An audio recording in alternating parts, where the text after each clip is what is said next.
Erev Tov à tout le monde, Shabbat Shalom, Parashat Mishpatim. Avant qu'on va commencer, on va ouvrir un sujet qu'on va essayer de débattre durant toute l'heure qui suit, qui va être réponse à une question.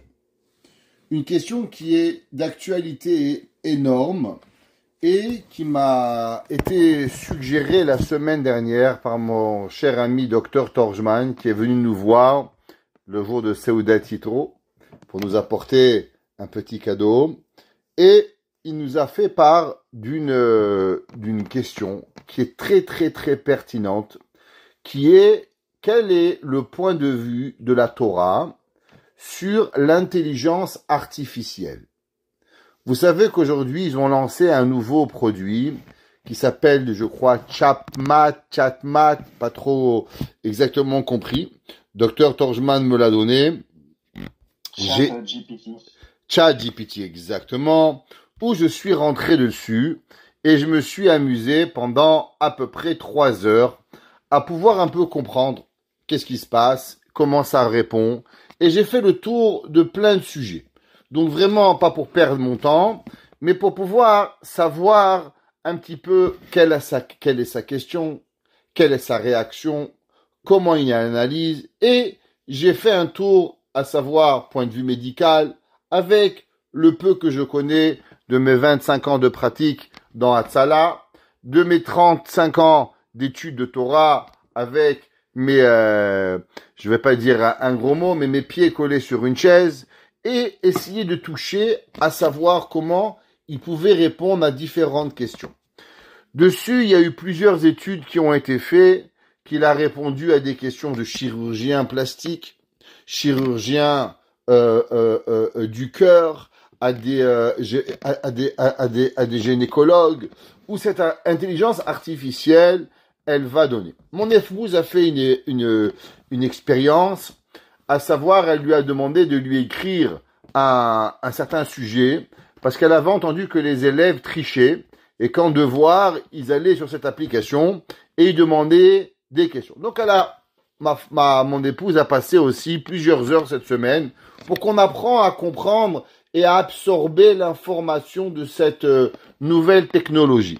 Donc je voudrais juste que je suis pas un expert, mais j'ai quand même, entre mon épouse et moi-même, on s'est partagé l'information d'une dizaine d'heures partagées sur ce forum pour pouvoir avoir. J'ai aussi demandé à plusieurs amis qui ont partagé cette information. Donc aujourd'hui, je vous viens avec une semaine, on va dire, de recherche sur le cours que je vais vous donner et les réponses que je vais apporter par rapport à cela. Quelque chose qui est nouveau et que, juste pour dire, Wikipédia n'est seulement 0,01% de cette intelligence artificielle. Donc on parle vraiment de quelque chose de très grand, très nouveau et qui se modernise à chaque jour par rapport à l'information qui lui est donnée, par rapport à l'information qui lui est demandée et la communication de millions et peut-être de milliards de personnes qui vont se connecter. Donc ça veut dire qu'elle grandit, l'information avance et à travers cela, elle va pouvoir grandir. Et là, la question, ce soir, on va en débattre sur une question et une question halachique. À savoir, avons-nous le droit de se baser sur cette intelligence artificielle pour pouvoir traduire et répondre à des questions ilchatiques. Ça veut dire, premièrement, imaginez-vous, quelqu'un a une question de bassar bechalav, les viandes. J'ai cuisiné ma viande, j'ai cuisiné le lait, et je me suis trompé, j'ai mis du lait dans la viande dans du lait. J'ai utilisé une fourchette de viande, j'ai utilisé une fourchette de lait, vice versa. Je me suis trompé, j'ai mis un assaisonnement qu'il fallait pas. Et 1 million de questions. Tarata mishpacha, ma femme a oublié une bédika, j'ai oublié de vérifier mes cheveux avant d'aller au mikvé. Est-ce qu'il est permis? Est-ce qu'il est interdit? Et est-ce qu'un jour, peut-être, on pourrait se poser la question que l'intelligence artificielle remplacera nos chachamim, nos sages, nos décisionnaires halachiques, et on va se poser une question plus fondamentale. Avons-nous le droit d'écouter, de donner une question, et quel va être le din si une personne s'est posé la question et a posé la question à l'intelligence artificielle, est-ce que la réponse est correcte ou la réponse est non correcte? Avec ce soir, Be'ezrat Hashem, l'étude de Elea Mishpatim, on va essayer de répondre à ces questions sur différents angles et la conclusion sera bien sûr apportée à la fin. Alors à la place de vous dire permis ou interdit, on va parler de Ve'elea Mishpatim et à travers Ve'elea Mishpatim, on va répondre à cette question. Première chose, vous savez que Matan Torah a été donné dans Parashat Yitro. Dans Parashat Yitro, tout le monde connaît cette fameuse parole, j'allais dire ce fameux dibour hébraïque, cette fameuse phrase que le peuple juif a donnée à Akadosh Baruch Hu. Akadosh Baruch Hu a donné à Matan Torah, a demandé au peuple juif, est-ce que vous voulez la Torah? Le peuple juif a dit, Naase Venishma. Très intéressant. Vous savez que la phrase Naase Venishma n'est pas écrite dans Parashat Yitro. Parashat Yitro, c'est le moment où Akadosh Baruch Hu donne la Torah au peuple juif. Dans la Parashat Yitro, il y a tout un débat entre Hachem, Moshe, Am Israël, Moshe, Akadosh Baruch Hu. Et pendant 3 jours, il y a des diburim, il y a des paroles d'après Rashi qui viennent et qui vont. Et même 4 jours, 3, 4, 5, 6 et 7 Sivan, le don de la Torah d'après Rashi. Pendant tout ce temps-là, c'est intéressant, le peuple juif va dire 2 choses. D'abord, il va dire une fois Naase, on va faire, et il va dire Naase Venishma, on va faire, et après on va écouter.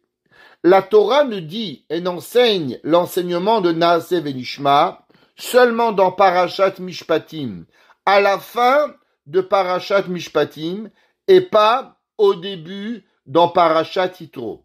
Rashi nous enseigne que Parashat Mishpatim a été enseigné beaucoup plus tard dans l'histoire. Juste pour faire un timeline, pour essayer d'expliquer un petit peu qu'est-ce qui arrive. On est arrivé au Sinaï le Rosh Chodesh Sivan 2448. 2448 à la création du monde. Akadosh Baruch Hu crée le monde en l'an 0, jour 1.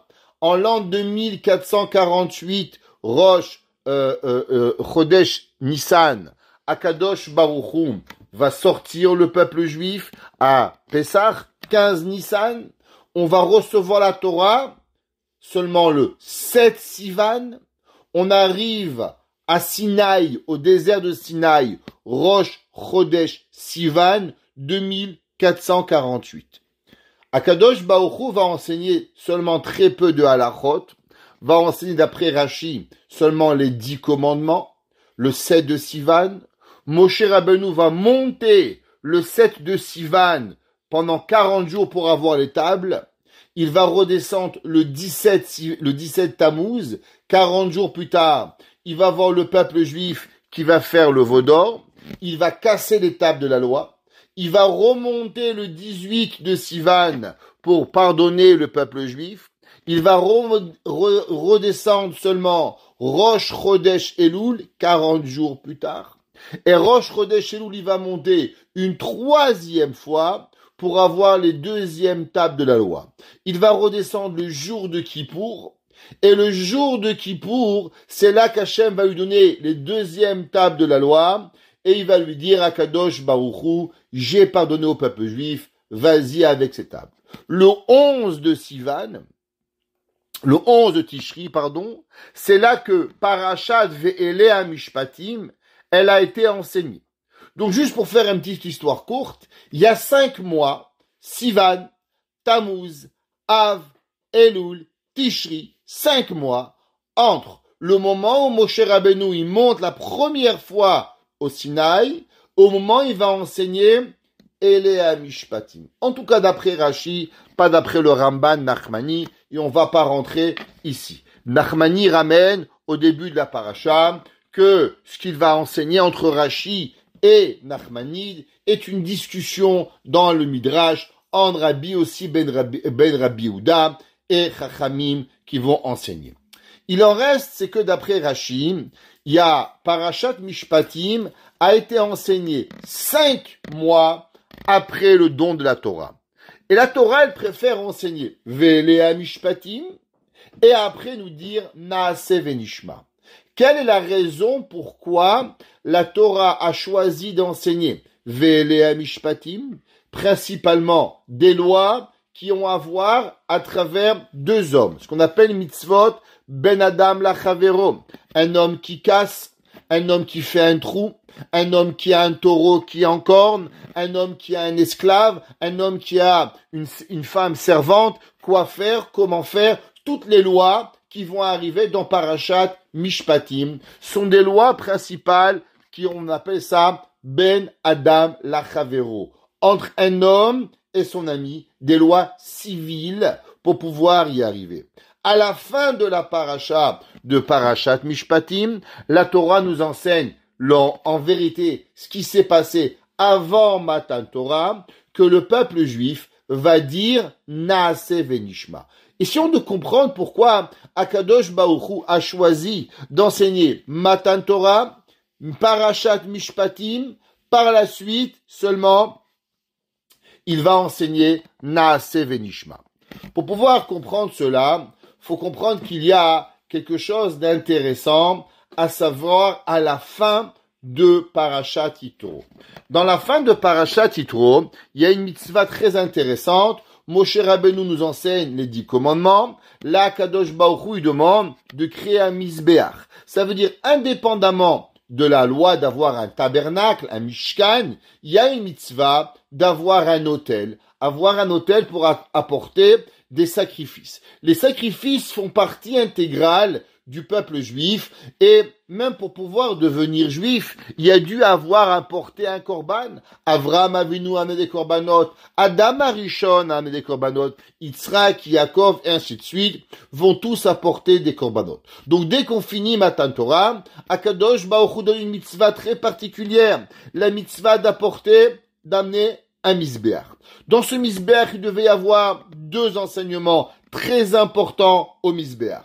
Premier enseignement, que le misbéach ne pouvait être coupé les pierres avec du fer, parce que le fer est symbole de mort. Quand on veut tuer un homme, une balle, une épée, un couteau. Donc du fait que le misbéach apporte la vie et que le fer va couper la vie, on n'avait pas le droit de trancher, de tailler les pierres avec du fer. Alors on ouvre une parenthèse et on le sait que le peuple juif avait un petit ver qui s'appelait le shamir. Le shamir était ce petit ver de terre qui pouvait couper la pierre. On le mettait sur une pierre et il coupait la pierre et cela permettait de pouvoir couper ces briques énormes, ces mastodons de pierre que vous avez dans le Kotel Amaravi en Israël. Comment on a pu couper ces pierres sans avoir un couteau? Eh bien, à travers ce shamir. Deuxième halakha du misbéach, le misbéach n'avait pas le droit d'avoir des escaliers.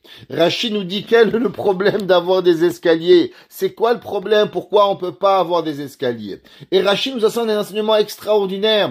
Il dit, vous savez que quand vous montez avec le Kohen, n'avait pas de pantalon. Le Kohen avait ce qu'on appelle des bermudas en France, avec des demi-pantalons. Pas, on pourrait dire, entre le short et le pantalon de Michael Jackson, entre les deux, ok?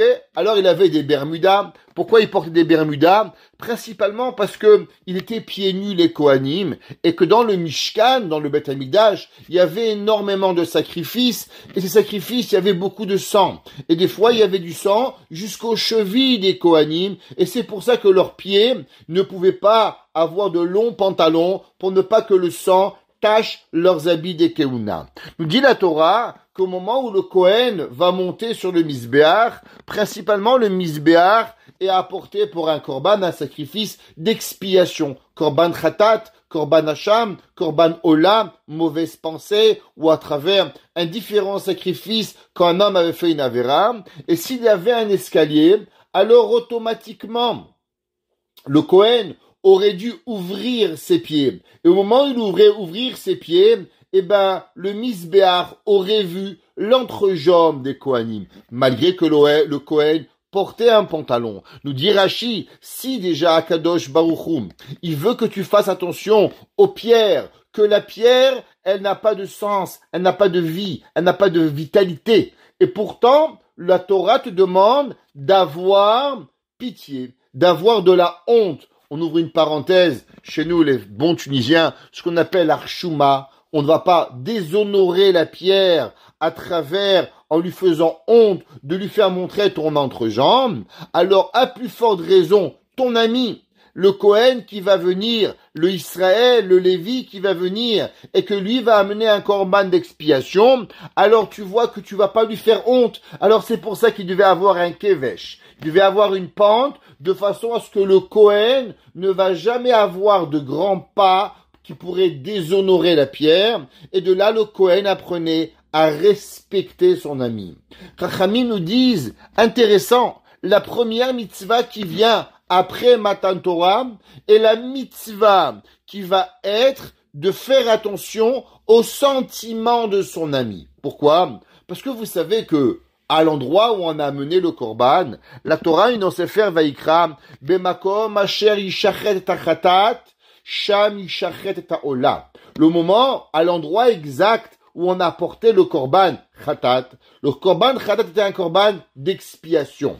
Le korban olam était un korban de remerciement, korban toda. Imaginez-vous, chacun de nous, on est en bonne santé, on a des enfants, on a une femme qu'on aime, on a des parents que nous aimons. Alors, si demain le Beth Amikdash serait construit, je courrais au temple et amener un korban toda. Merci Hachem, merci Boré Olam pour tout ce que tu me donnes. Alors, on a porté un korban toda. L'Holocauste était un korban de remerciement pour pouvoir remercier Hachem pour tous les bienfaits qu'un homme il a. Nous dit la Torah que exactement à la même place où on a porté le korban de remerciement, on a porté le korban d'expiation. Pourquoi? Pour que les personnes autour, ils ne pouvaient comprendre quelle était la raison de ton korban.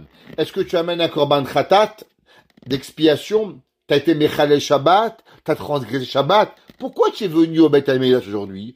Pour que personne ne soit déshonoré. Alors on l'a porté exactement à la même place du korban khatat, pour que l'homme qui a amené le korban n'ait jamais de honte. Très intéressant. La première mitzvah qui nous est enseignée après Matan Torah, c'est l'amour du prochain. Le prochain, il a une part intégrale dans la Torah.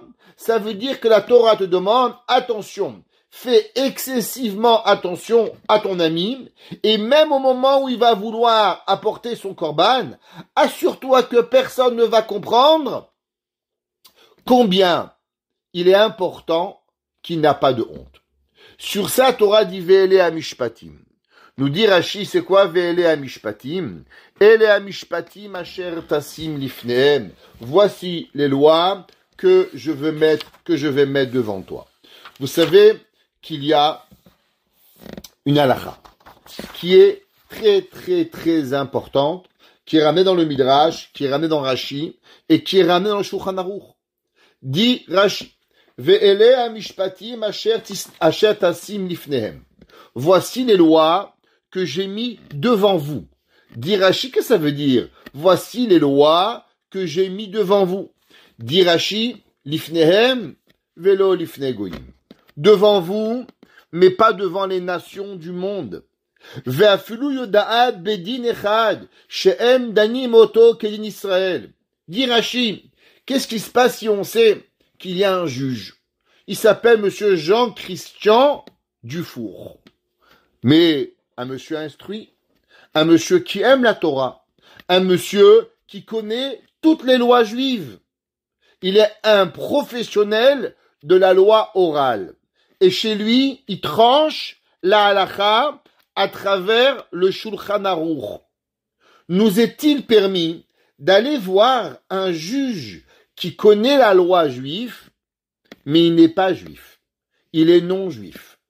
Dit Rashi, Asher Tassim Lifnehem, devant le juif, mais pas devant les nations. Même que les nations connaissent à la perfection et qu'ils vont juger la Torah d'Israël. Al tavi'u be'arkaot shelahem.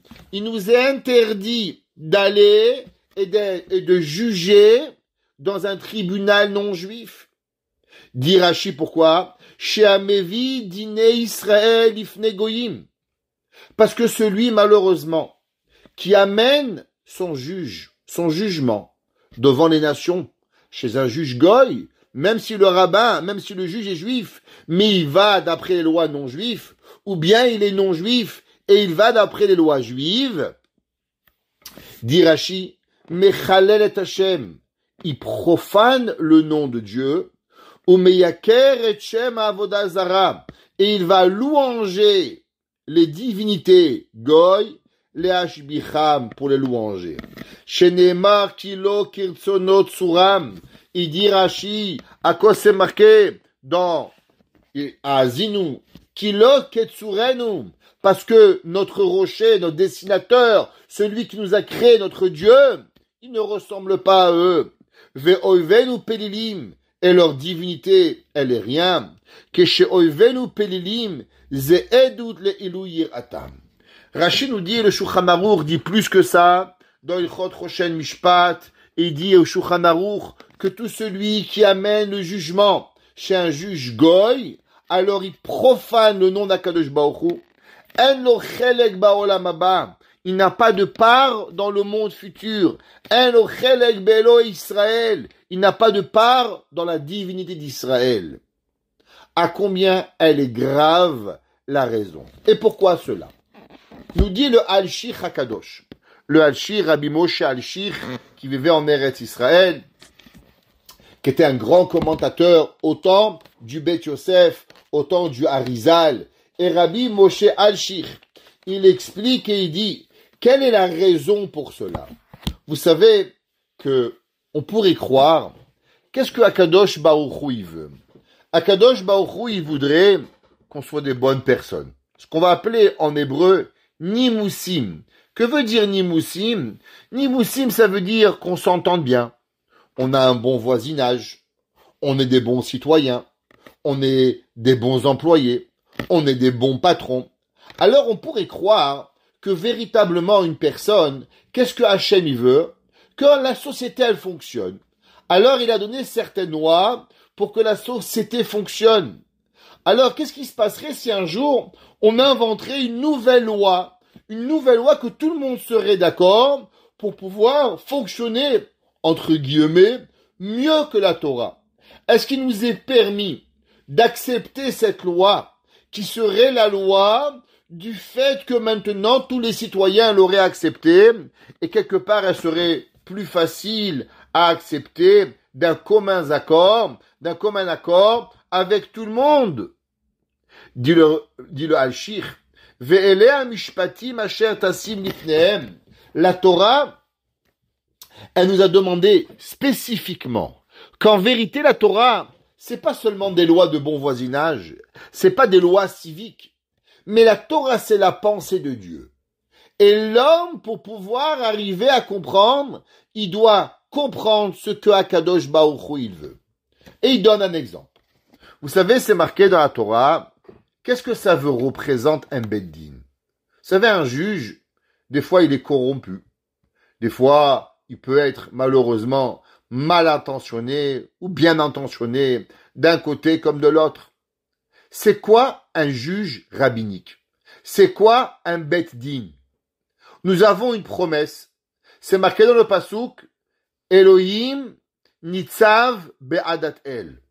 Akadosh Baruch Hu, il va se tendre, il va se tenir, Elohim nitzav be'adat el, à l'assemblée des juges. Qu'est-ce que ça veut dire, Elohim nitzav be'adat el? Il y a un autre passage qui c'est marqué, Mishpete Elohei Yaakov, les jugements de Mishpete Hashem. Il dit c'est marqué que les jugements d'Akadosh Baruch Hu. Qu'est-ce que ça veut dire Mishpete Hashem, que Akadosh Baruch Hu, il a plusieurs jugements? Dit le Al-Shich HaKadosh. Vous savez qu'il y a des lois dans la Torah intéressantes, qui s'appellent par exemple Grama Banizikin. Qu'est-ce qui se passe si moi je viens devant votre maison et je mets de l'huile, ou bien au Québec, pour ceux qui ne savent pas, dans ce pays hibernal, en hiver il peut faire des fois un petit peu froid. Alors imaginez-vous, pas très terrible, moins 50, ça arrive, ça va, vous êtes pas morts. Ouais, vous êtes tous des ours polaires après tout, ok? Vous êtes venus quoi? De plus 30 à moins 50, bon, ça va, ça fait que 80 degrés d'écart pour ceux qui viennent de Marseille. Alors, imaginez-vous, je viens chez vous en plein hiver et j'arrose vos escaliers. Petit arrosage. Qu'est-ce qui va se passer d'après vous? Ça va devenir de la glace. Le matin, en sortant, vous glissez et vous cassez votre verre, vous cassez vos lunettes. Vous faites pas mal, Baruch Hashem. Hashem vous protège. Maintenant, vous regardez vos caméras et vous voyez, c'est votre petit voisin qui vous a fait une petite blague. Il vous a arrosé les escaliers pour vous faire un poisson d'avril. Alors, est-ce qu'il est responsable ou il n'est pas responsable? Si on irait d'après la loi Goy, il est 100% responsable. Il a mis de l'eau va geler, l'eau gèle, vous tombez, vous cassez vos lunettes. Chayav. Pourtant, d'après la Torah, c'est ce qu'on appelle Grama Banezakim. Cause de dommage qui n'est pas coupable d'après la Torah. Dit le Al-Shich HaKadosh. Qu'est-ce qui se passe? Vous savez que dans la Torah, HaKadosh Baruch Hu, pour votre bien, pour mon bien, pour notre bien, des fois il décide certaines choses. À Rosh Hashanah, HaKadosh Baruch Hu, il a décidé, par exemple, qu'on aurait dû, Dieu préserve, X, Y, Z. Mais maintenant, à Rosh Hashanah, on dit Hachem, nous, bagad nous, pardonne-moi, je te demande pardon. Et Hachem, il voit notre sincérité. Mais Hachem, il doit dire, ok, je vois que tu as fait tchouva, je vois que tu deviens une meilleure personne, mais quand même, tu as fait ce qu'il fallait pas faire. Comment on va arranger tout cela? Alors, il y a une petite phrase que nos grands-mères, elles aiment beaucoup. Kapara. C'est quoi kapara? Kapara, ça veut dire, c'est qu'il t'arrive un problème que tu voudrais pas, mais littéralement, Hachem, parce qu'il veut pas enlever, Dieu préserve, même pas un cheveu de ta tête, sans vouloir enlever un bobo à tes enfants, sans vouloir, Dieu préserve, faire le moindre mal à ton épouse ou à ton père ou à ta mère, alors il te prend une paire de lunettes à $20, il te fait perdre tes clés de voiture dans la neige, il te fait perdre une bêtise. Mais tout ça, c'est quoi? Tout ça, c'est HaKadosh Baruch Hu qui veut du bien pour toi. Seulement, HaKadosh Baruch Hu, il veut qu'il t'ait une longue vie. Alors, il donne une folie à ton voisin, qui t'arrose les escaliers. Et quand tu vas arroser les escaliers, tu vas tomber, tu vas casser ta clé de voiture, tu vas perdre $100, et ta capara, elle va y aller. Alors, HaKadosh Baruch Hu, il a choisi que tu vas perdre. Non, tu vas aller au Bedin. Le Bedin, il va écouter. Qu'est-ce qui s'est passé? Monsieur, j'ai vu mon voisin, il a arrosé les escaliers, et j'ai cassé ma clé. Le Bedin, il va dire, monsieur est exempté. Mais quoi? Il a mis exprès. C'est vrai. Mishpete Hachem. Les jugements de Dieu, ils sont vrais. Comment ils sont vrais? Parce que le Bedin et Dieu, ils sont en commun accord. HaKadosh Baruch Hu a donné une Torah. La Torah, elle suit ce que HaKadosh Baruch Hu il veut. Et ensemble, tu vas perdre $100. Et quand tu vas perdre $100, Baruch Hashem, t'as la vie sauve. Maintenant, qu'est-ce qui se passe si tu vas chez la cour Goy? En allant à la cour Goy, qu'est-ce qui t'arrive? Le juge, il va dire, mais tu es fou. T'as mis $100, alors faut que tu payes. Maintenant, t'as récupéré $100. Maintenant, est-ce que le juge il se préoccupe de ce qui t'arrive demain? Est-ce qu'il se préoccupe que demain tu vas pas à l'hôpital? Est-ce que le juge il se préoccupe que toi, ta femme, tes enfants, ils soient en bonne santé? Lui, il a jugé, tu dois payer $100. T'as fait, c'est vrai, t'as récupéré $100. Quand Akadosh Baruch Hu, il avait choisi que tu aurais dû perdre $100. Maintenant, toi, tu veux jouer plus intelligent que Dieu. T'inquiète pas. Dans le bas monde, on n'a pas encore trouvé plus intelligent qu'Akadosh Baruch Hu. Et celui qui a voulu gagner $100 par ici, eh ben, il a perdu $1000 ailleurs. Le Chida, il dit, il y a des gens, souvent, ils perdent beaucoup d'argent et ils comprennent pas pourquoi. Il dit le Chida, eh ben, regarde, combien d'argent t'as gagné malhonnêtement, en travaillant Shabbat, en ne faisant pas attention au halachot qu'il faut, et à la fin d'année, tu regardes, t'as payé $100 de voiture, $200 de PV, $300 de X et d'Y, et quand tu fais ton calcul, combien d'argent malhonnêtement tu as gagné, eh ben, tu peux arriver qu'il y a un plus, il y a un moins. Parce que Akadosh Baruch Hu, cet argent peut pas venir de chez Dieu. Alors Akadosh Baruch Hu, tu as travaillé Shabbat, t'as volé ton ami, t'as arnaqué ta belle-mère, t'as arnaqué ta belle-sœur. T'inquiète pas. Akadosh Baruch Hu donne au gouvernement, et le gouvernement rend à ta belle-mère, et les comptes, ils seront faits pour pouvoir y arriver. Mishpete Hashem, les jugements d'Akadosh Baruch Hu. Ça veut dire que l'homme, il doit savoir que la vie, elle est beaucoup plus grande que ce que lui pense. Lui, il voit un monde micro, mais véritablement, il y a un monde macro, qui est totalement beaucoup plus grand que tout ce que lui pourrait avoir. La Torah n'est pas, on pourrait dire, une théorie. La Torah, elle est une réalité. Exemple, dans les questions que j'ai posées à l'intelligence artificielle, je lui ai demandé en quelle année Akadosh Baruch Hu avait donné la Torah. Demandez à chaque enfant qui va à la yeshiva, mon fils, quand est-ce que Akadosh Baruch Hu a donné la Torah au peuple juif? Tout le monde va vous dire 2448. Et là, l'intelligence artificielle m'a dit, il n'y a pas de source fiable à l'année où Akadosh Baruch Hu donne la Torah. Comme il n'y a pas de source fiable. Il dit d'après, je lui demande la question, mais le Talmud, il me dit, il est vrai que dans le Talmud, il y a une opinion. Le Talmud, c'est une opinion. Le Talmud n'est pas une opinion. Le Talmud fait partie intégrale de la Torah. La Torah, elle est Torah écrite, la Torah orale. Vous savez quelle est la différence qu'il y a entre un rabbin et l'intelligence artificielle. L'intelligence artificielle peut connaître peut-être beaucoup plus que le rabbin. Et j'ai pas de doute qu'elle a peut-être plus d'informations sur Charlemagne, et sur Louis XIV, et sur Louis XVII, et sur Louis XXIII, si vous voulez, même s'il n'a jamais existé, et sur à travers les rois d'Angleterre, et à savoir chaque chose qui est arrivée, et sur la famille Tudor ou Tudor pas, qui ont régné en Angleterre pendant des années. Mais chez nous, la Torah n'est pas une théorie. La Torah est une réalité. La Torah nous apprend que nous, on ne peut pas vivre une vie qui n'a pas de vie. La Torah, elle doit être créée et elle doit être répondue, à savoir quelqu'un qui croit à 1 000 000% que la Torah, elle est vraie. Ça veut dire que si tu penses qu'il y a deux théories, il y a une théorie que le monde, il est créé que l'homme a été créé par le Big Bang et que l'homme est descend du singe. Et il y a une autre théorie qui s'appelle que Dieu a créé la Torah et qu'il y a une autre théorie qui pense que l'homme est descendu d'un poisson et qu'il y a une autre théorie que le monde a toujours existé. Alors quand tu demandes à l'intelligence artificielle une question toranique, elle ne va répondre que à travers ce que toi, elle comprend que tu veux qu'elle lui réponde par rapport à ta question. Mais en vérité, c'est pas ça la Torah.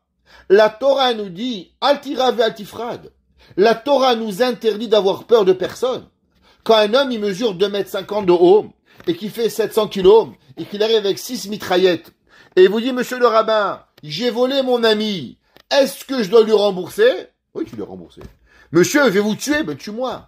Le Rav Obadia Yosef, il y avait un jour un homme, est arrivé devant lui, et il était chochet en Égypte. Et malheureusement, le Rav l'avait attrapé, qui n'était pas un bon chochet. Alors le Rav, il a renvoyé. Par la suite, le Rav Obadia Yosef a dû partir de l'Égypte, et il est arrivé en Israël. En arrivant en Israël, ce chochet était de nouveau chochet en Israël. Le Rav l'a de nouveau renvoyé.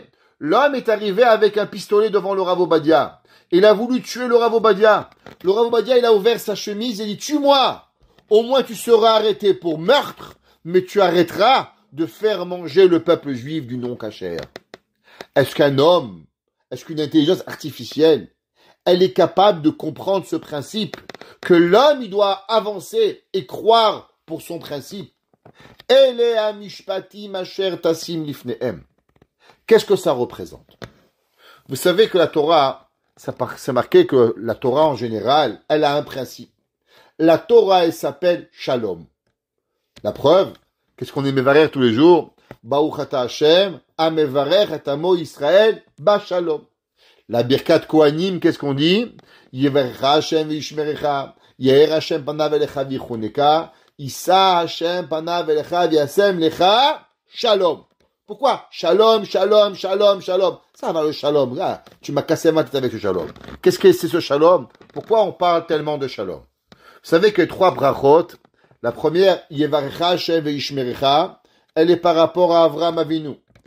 Yair Hashem panav elecha v'yichuneka, elle est par rapport à Yitzhak Avinu. Issa Hashem panav elecha, v'yasem lecha shalom, par rapport à Yaakov Avinu. Le Abudraham, un des grands Rishonim, Rabbi David Abudraham, il s'est marqué aussi dans le Baal HaTurim. Vous savez qu'il y a une coutume, quand il n'y a pas de Kohen, et que le Chazan dit la Birkat Kohanim, on a dû dire, Ken Yehi Ratzon. Ouais, Yevarecha Hashem v'yishmerecha, Ken Yehi Ratzon. Yehi Hashem panav elecha v'yichuneka, Ken Yehi Ratzon. Issa Hashem panav elecha v'yishmerecha shalom, Ken Yehi Ratzon. Mais le Abudraham, il dit, il y a une coutume en plus. Quand on dit, Yevarecha Hashem v'yishmerecha, on dit, Ken Yehi Ratzon, Bizchut Avraham Avinu.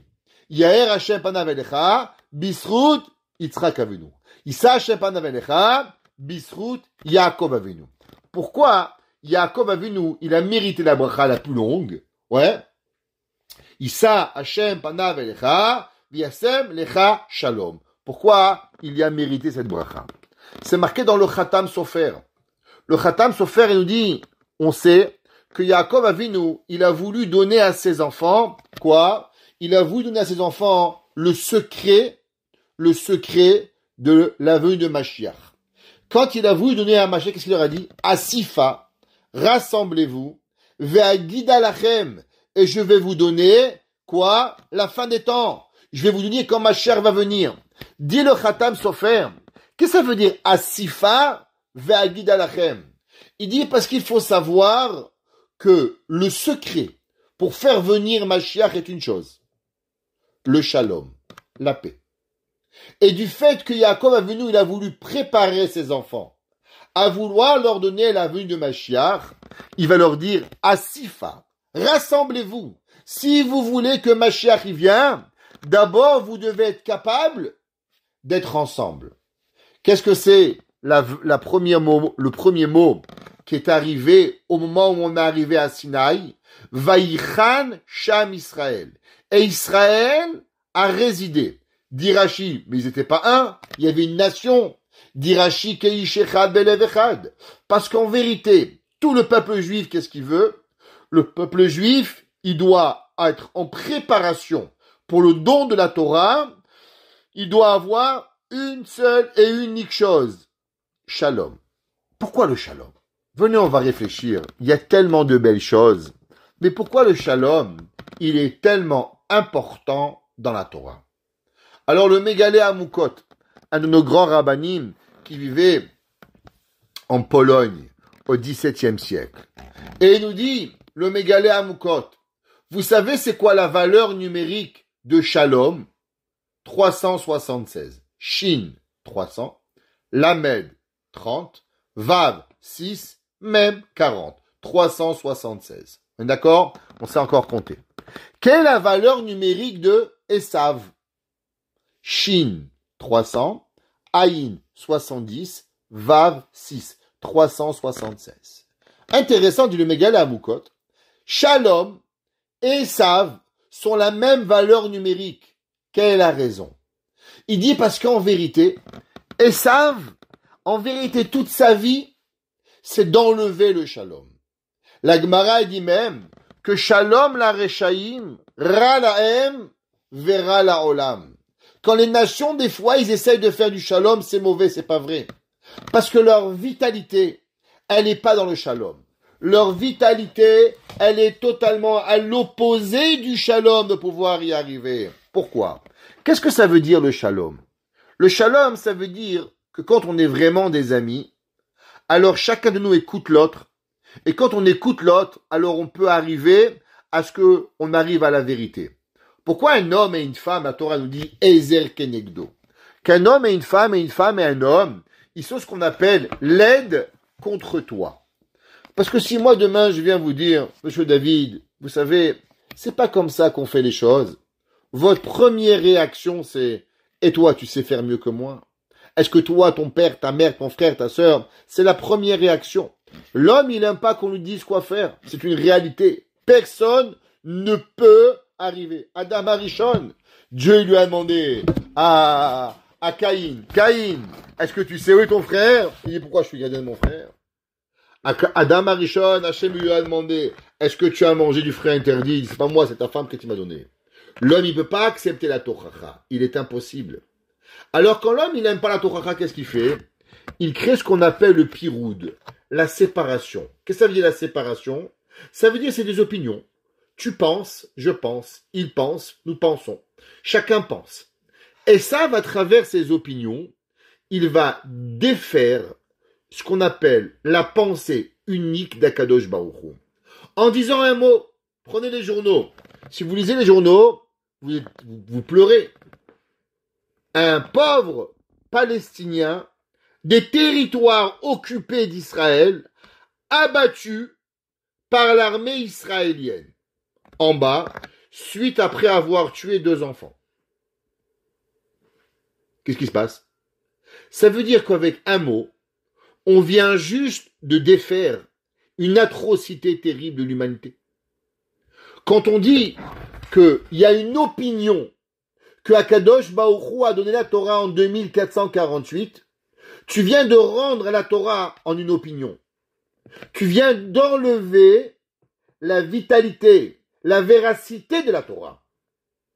Dis la Torah, tu sais qu'est-ce que ça représente, les lois d'Israël? Les lois d'Israël, c'est pas seulement des lois que la personne, elle va essayer de vivre, dit le Al-Shir, pour qu'on puisse tous vivre ensemble. Pas du tout. La Torah, quand tu apprends, quand tu voles, qu'est-ce que tu payes? Quand tu voles pas, qu'est-ce que tu payes? Quand tu casses, comment tu payes? Non seulement tu vas faire attention à ne pas casser, à ne pas voler, à ne pas tricher, à ne pas mélanger, à faire attention à ton cheval, à faire attention à ton âne. Mais de plus, tu vas même avoir une mitzvah. Comment et pourquoi apprendre la Torah? Dis le Al-Shir HaKadosh, tu sais qu'est-ce que la Torah elle a de supplémentaire à toutes les lois?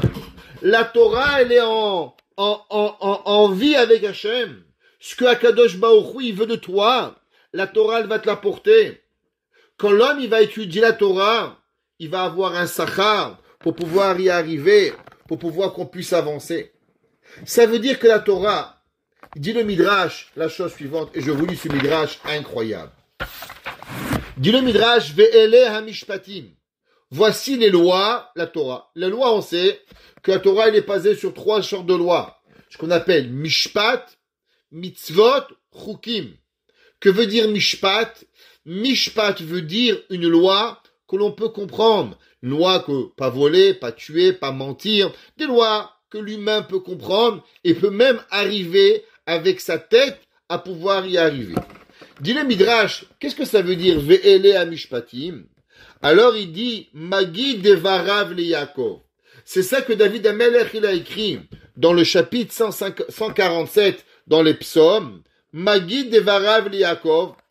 Elu Adiberot. Qu'est-ce que ça veut dire Magi Devarav le Yaakov? Voici les paroles de Yaakov. Voici les 10 commandements. Chukav ou Mishpatav le Israël. Qu'est-ce que ça veut dire les lois et les enseignements d'Israël? Dit le Midrash, Elua Mishpatim. Écoutez bien. Le natatia le echal min ovde kochavim el ale Israël. Il dit à Kadosh Baruch Hu, à qui j'ai donné mes lois? Seulement à Israël. Pourquoi?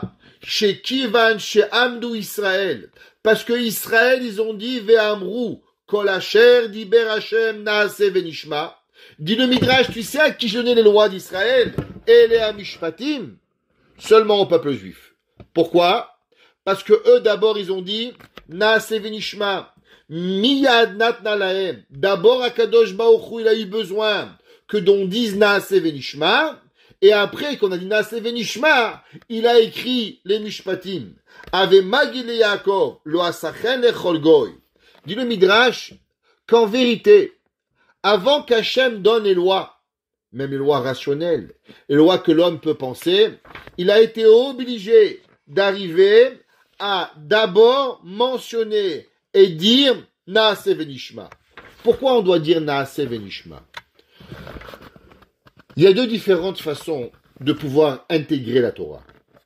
L'intégration de la Torah, elle ne peut être faite seulement si tu acceptes la Torah. Si tu vis ta vie dans la Torah, si tu manges comme un juif, tu bois comme un juif, tu vis, tu te lèves, tu fais modéani, netilat daim, alors tu peux comprendre quand un homme te pose une question. Dis-moi, Kvod Arav, hier soir, j'ai eu telle chose. Qu'est-ce que je dois faire?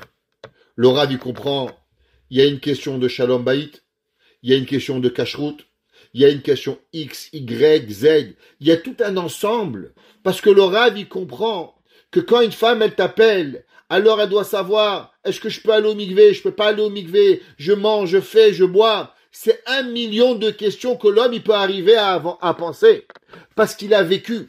Parce que pour lui, la Torah, c'est pas une théorie. La Torah n'a pas été donnée après une théorie en 2448. La Torah, elle est là. La Torah, elle est Chai Vekayam. La Torah, je la vis. Dia Kadosh Baruch Hu. À qui on peut donner les lois? D'abord, Naase. Il faut que, d'abord, tu puisses faire. Si tu sais faire, alors Nishma, tu vas entendre. Mais si tu es jamais dans le Naase, tu es jamais dans faire, tu restes seulement dans la théorie, alors tu peux pas. Pourquoi si un goy, un juge, un bon juge, un monsieur authentique, irait apprendre tout le Shulchan Aruch parfaitement, avec le Chelkat Mechokek, Rabbi Akiba Eger, le Kreti Upleti, il apprendrait tous les commentateurs qui puissent exister. Et il voudrait trancher la halakha. Pourquoi il pourrait pas? Vous savez pourquoi? Parce qu'il n'a jamais fait. Et puisqu'il ne l'a jamais fait, alors il ne peut pas y arriver. Alors vous allez me dire, mais qu'est-ce qui se passe s'il le fait? Ben, il ne pourra pas. Parce que la première mitzvah d'un juif, Shmirat Shabbat, en tant que goy, tu ne peux pas la faire. Parce qu'un goy qui fait Shabbat, il est Chayav Mita. Ça veut dire que tu ne peux pas vivre dans tes deux mondes. Tu ne peux pas vivre en tant que goy et en tant que juif. Ou t'es juif, ou t'es goy. Personne ne te demande d'être juif. Je suis d'accord. Il n'y a pas de mitzvah à un goy d'être juif. On n'a aucune mitzvah de convertir personne. Un goy n'a même pas une mitzvah de se convertir. Il n'y a pas de mitzvah. Vous savez ça? Que quand le goy se convertit, c'est le bédine qui a une mitzvah, mais pas le goy. Le bédine qui convertit un non-juif, il fait une mitzvah d'aider quelqu'un de devenir juif. Mais le goy, il ne commence les mitzvot que quand il est juif. Il n'a pas de mitzvah. Pourquoi? Parce qu'être juif, c'est pas une mitzvah. Être juif, c'est un état d'âme. C'est qui tu es. Est-ce que tu peux comprendre que l'autre, il existe? Vous vous rappelez, on avait donné un cours intéressant. Et on avait dit que Hillel, quand le converti le goy était venu chez lui, et il lui avait dit, Rabbi, enseigne-moi la Torah à un pied. Alors il lui avait dit une phrase, ce que tu veux pas qu'on te fasse, fais pas aux autres. On avait posé une question, mais pourquoi Hillel a donné ce cours dans la négativité, dans la négation? Pourquoi il n'a pas dit dans l'amour, ce matin, on a enseigné au cours de Chovot Alevavot. Pourquoi? À cause que comprendre qu'il y a autrui, ça, il n'y a qu'un juif qui peut comprendre. Un goy, il peut seulement comprendre que l'autre, on veut pas du mal, comme à moi, mais faire du bien à l'autre, comprendre que l'autre, il fait une partie intégrale de moi, il nous est impossible de pouvoir exister à l'homme. Alors vous allez me dire, mais bien sûr, monsieur le Rav, les goïms, les nations, ils sont pas méchants, mais plein d'autres, ils sont pas méchants. Elles aiment les uns les autres, elles ont des lois. Mais est-ce que vous vous rappelez, la semaine dernière, on avait dit, pourquoi il y a 2 tables de la loi, 5 tables de la loi qui parlent d'amour de Dieu, 5 tables qui parlent de l'amour du prochain. Est-ce qu'on est capable de vivre en corrélation exacte, la même amour pour Dieu, la même amour pour ton ami? Anochi Hashem, lo tirtzach, lo yelecha Elohim acherim, lo tignov. Quel est le rapport? T'as pas une autre divinité et pas volé? Parce que si tu sais que Dieu, il existe vraiment, et que tu sais que chaque dollar que tu vas avoir, c'est décidé par Hachem, alors comment tu peux penser à voler? Ça veut dire que si tu voles, c'est que tu crois quelque part que tu peux avoir plus que ce que Akadosh Baruch Hu te donne. Mais si tu es conscient qu'en vérité, tu es dans l'incapacité d'avoir $1 de plus que ce que Hachem il veut de toi, et pas $1 de moins non plus. Parce que exactement ce que tu vas avoir à la fin, Akadosh Baruch Hu il va te donner. Donc ça veut dire que tu peux arriver à l'Otignov seulement si tu penses qu'il y a une autre divinité. Mais si tu penses qu'en vérité il n'y a pas, alors c'est impossible à l'homme de pouvoir y arriver qui est là. Parce que Akadosh Baruch Hu, il est seulement possible d'arriver à ce qu'on a. Vous savez, c'est pas pour rien qu'il y a 2 mitzvot dans la Torah. Il y a une mitzvah qui s'appelle Ve'ahavta et Hashem Elokecha. Ve'ahavta, et tu aimeras. Et Hashem, ton Dieu, Elokecha, Akadosh Baruch Hu. C'est pas pour rien que c'est exactement la même valeur numérique que Ve'ahavta le'reacha kamocha ani Hashem. Ça veut dire que Akadosh Baruch Hu, il a mis en juxtaposition les 2 mitzvot, Ve'ahavta le'reacha kamocha ani Hashem, avec Ve'ahavta et Hashem Elokecha. Ça veut dire que si tu es pas capable de comprendre l'amour de Dieu, si tu es pas capable de comprendre l'amour d'autrui à un niveau qui est incroyable, alors l'homme, il ne pourra pas et il n'est pas capable d'arriver à ce que l'homme, il va arriver à Akadosh Baruch Hu pour pouvoir y arriver. Vous savez que il y avait un homme qui s'appelait Rabbi Yehuda Hanassi. Rabbi Yehuda Hanassi, il a écrit les Mishnayot. Et tout le monde pose une question. Il y a plein de lois dans la Torah. Pourquoi Rabbi Yehuda Hanassi, il a commencé avec la première mitzvah de Masechet Berachot, du traité de Berachot, mais Matai, Korin et Shema Be'arvit, que on commence avec la mitzvah de Keriat Shema. Quand? Du soir. Alors vous savez que c'est marqué que Rabbi Yehuda Hanassi, il était une étincelle de Yaakov Avinu. Alors vous savez, c'est marqué, il s'appelle Rabbi Yehuda Hanassi. Nassi, c'est Nitzotz Shel Yaakov Avinu. Les mots Nassi, ce sont en abréviation Nitzotz, étincelle, Shel Yaakov Avinu. Et Yaakov Avinu, qu'est-ce qu'il a dit à ses enfants avant de mourir? Shema Israël Hashem Lokenu Hashem Echad. C'est pour ça que Yaakov Avinu, il va dire, Kriyat Shema, il y a un seul Dieu. C'est quoi un? Un, c'est l'unité. Un, c'est le shalom. Un, c'est croire qu'il y a un, qui a l'opposition de Esav, que Esav, 376, il veut quoi? Il veut la discorde. Rabbi Yehuda Hanassi, il va nous enseigner une seule et unique chose. Il va nous enseigner que la première mitzvah, c'est Shema. Quelle est la dernière mitzvah que Rabbi Yehuda Hanassi nous enseigne? La fin du Talmud. Mitzvah du Shalom. Intéressant.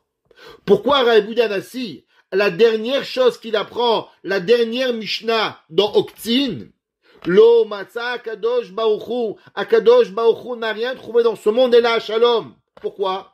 Il commence avec Shema, il finit avec Shalom. Eh ben, Yaakov Avinu, qu'est-ce qu'il a commencé? Yaakov, il a demandé à ses enfants et à ses fous, Shalom. Ils lui ont dit quoi? Ve'ahavta Shema Israël. Alors, Rabbi Yehuda Hanassi, qui était le Nitzos de Yaakov Avinu, il va faire exactement la même chose. Il va commencer par Shema et il va finir par Shalom. Ça veut dire quoi? Qu'est-ce que ça représente la Torah?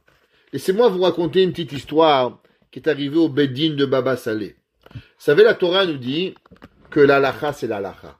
On ne peut pas changer. Tu sois riche, tu sois pauvre, tu sois intelligent, tu sois faible, tu sois fort. La Torah, c'est la même, elle ne change pas. Et un jour, il y avait un homme qui était un homme très, très, très riche, président de plusieurs compagnies, qui avait prêté à une veuve une pièce d'or pour un certain montant de temps. Et à la fin du temps, la veuve n'avait pas de quoi rembourser à l'homme riche. Alors, l'homme riche a apporté la veuve au Din Torah devant le juge rabbinique Baba Saleh pour lui demander qu'elle doit rembourser. Baba Saleh avait énormément de peine qu'un homme multimillionnaire ose demander à une veuve qui crevait de faim avoir sa pièce d'or. Mais d'autre côté, la halakha et la halakha. Alors, Baba Saleh a écouté monsieur, et monsieur dit, j'ai prêté, je veux mon argent. Et la femme dit, c'est vrai, je lui dois, mais j'ai pas de quoi manger. Et la seule et unique façon que j'aurai de pouvoir le nourrir et lui rembourser, c'est si j'irai malheureusement vendre toutes mes casseroles, vendre tous mes meubles, mes enfants dormiront par terre, et c'est la seule et unique façon que je pourrai le rembourser. Kvod Arav, est-ce que je suis obligé de vendre tout ce que j'ai à la maison, de dormir par terre à même le sol, pour pouvoir rembourser? Baba Saleh a dit, laissez-moi réfléchir avant de répondre. Halakha ne nous oblige pas à répondre instantanément. Tu auras eu de réfléchir. Baba Saleh voulait répondre avec une intelligence, en disant, mais il doit rembourser, c'est vrai. Mais comment un homme peut être tellement mesquin? Alors Baba Saleh, le lendemain, il arrive au Bedin et il dit, cher monsieur Boukobza, président de la compagnie A, vice-président de la compagnie B, président de la compagnie E, à vice-président de la compagnie Y, et il passe toutes les présidences et les compagnies que ce monsieur est là. A demander à madame, veuve, mère de cet enfant, qui n'a pas de quoi manger, que ses filles n'ont pas d'habits, il mentionne tous les malheurs de cette femme. Et il dit, oui monsieur, le riche, vous avez le droit de demander à une veuve et à des orphelins de dormir par terre et de vendre tous leurs biens et qui vont crever de froid durant tout l'hiver pour vous rembourser. Mais le monsieur, il a entendu tout là, ce qu'il a dit, le monsieur qui était riche et combien était veuve et qu'elle avait rien. Il dit, je veux plus rien, monsieur, qu'elle garde l'argent. C'est ce qu'on appelle trouver une façon de la Torah de dire, monsieur, tu dois, madame, tu dois, mais monsieur, tu pourrais peut-être aussi être morel. Ça veut dire que la Torah, elle n'est pas seulement de la connaissance.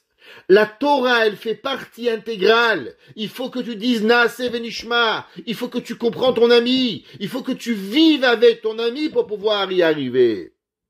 Est-ce que vous croyez que l'intelligence artificielle, elle comprend ce que c'est Shabbat? Est-ce qu'une femme, est-ce qu'elle comprend ce que ça veut dire marcher dans le froid pendant 1 heure pour aller au mikvé vendredi soir? Est-ce qu'elle comprend ce que ça veut dire à une personne de pouvoir comprendre si le poulet il est cachère ou il n'est pas cachère parce qu'ils n'ont pas de quoi manger? La Torah n'est pas une opinion. La Torah elle est une véracité. La Torah elle n'est pas une théorie. Parce que créer et répondre sur une théorie, ça veut dire qu'on croit qu'il y a une théorie de Bouddha, il y a une théorie de l'islam, il y a une théorie de Jésus, et il y a une théorie d'Achav Shalom HaKadosh Baruch Hu. Alors quand on vous répond sous des théories. Les théories ne peuvent pas exister. Ve'ele hamishpatim asher tasim lifnehem. La Torah, elle est là. La Torah, elle arrive et elle nous donne HaKadosh Baruch Hu Elokim Nitzav Be'adatkel. Il n'y a pas longtemps au Beddin, un homme il est venu pour une certaine question de conversion et nous a raconté tout un baratin. Et à la dernière seconde, mais un baratin, mais bien monté, ficelé comme il fallait. Et à la fin, je lui pose une question. Mais je ne sais pas comment HaKadosh Baruch Hu me l'a donné.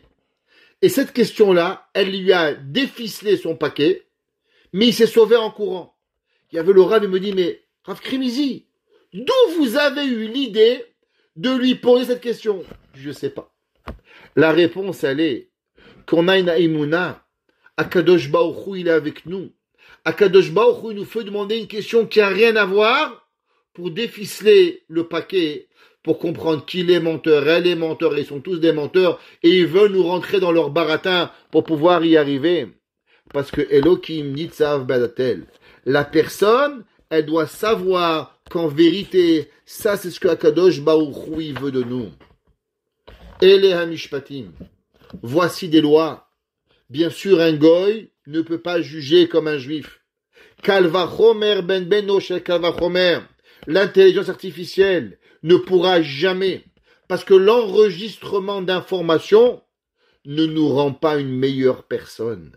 La Torah, ce qu'elle demande de nous, c'est que tu as pitié de lui, tu as pitié de elle, tu ressens la chose. Et je vous dirai plus. Vous savez, la Torah nous interdit d'avoir dans le haut tribunal rabbinique ce qu'on appelle le plus gros haut tribunal, c'est le Sanhédrin. Le Sanhédrin, c'était où toutes les lois étaient décidées. La vie et la mort. Un homme qui devait être tué au Sanhédrin. Est-ce que un homme, toutes les lois qui pouvaient entacher et donner au peuple juif une vitalité, elles devaient être tranchées au Bédine, à l'endroit où les Juifs ils apportaient les corbanotes. Mais il y avait une condition pour être au Bédine. Vous savez c'était quoi laquelle?